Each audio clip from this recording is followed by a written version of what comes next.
Hey guys, guess what? I'm back again. Day 16 of 25 days of Christmas DIYs. And I just thought, since Jesus is the reason for the season, I would make a nativity project for you guys. And let me tell you, this turns out so beautiful, so classy, so elegant. I just can't say enough good things about it, and I know you guys will love it too. So let's just jump right into it. So to start off this project, I am using this thick wood round. This is from the Dollar Tree Plus section. It was $5 and it just comes in a natural wood color. So I was like, well, I need to either paint it or stain it.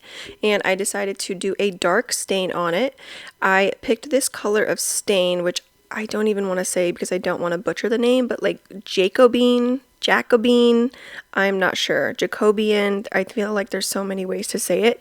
Either way, I used this color of the stain at first, and it just wasn't like dark enough for me for like what I had envisioned for this project.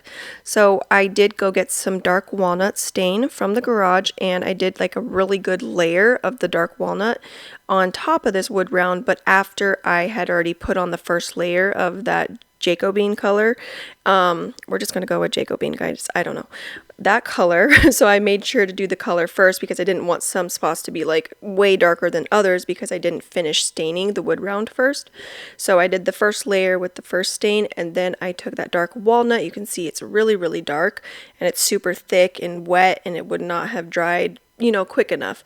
So I just took a rag and started wiping off some of the excess stain off of there. And it does lighten up a bit, but it was still a little bit darker than the first coat of stain that I did. So I was like, well, let's let it dry. And if it's not dark enough, I'll do a second coat. But once I had let it dry, I figured, it's perfect. It's fine just as is. So I just gave that about a day to dry because I was going to do this project yesterday, but I knew the stain wouldn't dry in time. So I just left it alone and came up with the other project that I did for day 15. And so now I'm doing this one for day 16. I know, blabbering today. So next I just took this vase from Dollar Tree, and I'm going to be gluing that onto the bottom of my round, but first I kind of need to find the center. So I just took a ruler and did two lines like perpendicular to one another, and tried to find the center as best as I could. It looked good to me, so just kind of eyeball it. I'm sure it's not perfect, but it's good enough for now. So I'm just taking E6000 and hot glue, and then I'm going to glue the vase to the bottom of that round. And then once I have it like positioned, I'm going to flip it over and just get eye level with it to make sure that, it's not too off-centered. You don't want it to be like more towards one side than the other. So just eyeball it, make sure it's centered as best you can. And then next I am taking some Mod Podge and a brush, and I'm just brushing on a good layer of the Mod Podge onto that vase. And I'm just going to cover that vase completely. Once it's covered, I am taking this faux snow from Dollar Tree and just sprinkling it all over it, until it is fully covered with that snow. Once it was covered, I am just tapping off all the excess and loose snow that's going to fall off and just putting it aside and giving it time to dry. And then I grabbed this wooden nativity set. This is from Dollar General. Thought it was really, really cute and definitely perfect for this project, for what I had planned for it. This is the base that it comes with. Definitely not using that this time, so put that aside. You can save that for a future project. And I'm just going to start by taking some white apple barrel paint and painting each of these nativity pieces. But I'm doing like a very wishy-washy paint job. It's very just imperfect and kind of all over the place. I'm not giving it like a solid white coat of paint.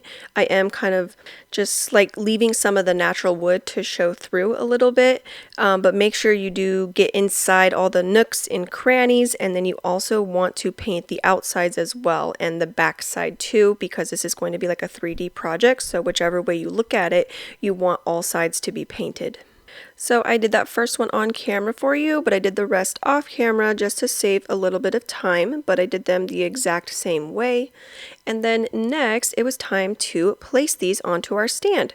So I'm just using the E6000 and hot glue combo again, and just deciding where I want these to be placed. I did start with the manger and baby Jesus because that's like the main part, but I glued this about 3/4 of the way back onto that round, so that way I had a lot of space in the front to place the others. colors. And that's what I did. I just placed them where I saw fit. A majority in the front. I did put the camel in the back. I thought he was, perfect in the background and everything else was good up in front. And then my last step was to take these fairy lights from Amazon and I just started unraveling those and then just wadding them up, really just no rhyme or reason. Once they're all unraveled, just kind of grab them and bunch them, and then you're just gonna shove them up underneath that vase so we can just add, a little bit of a lighting element to this project. And here is how it turned out. Oh my gosh! How beautiful is this, you guys? Like, I am obsessed.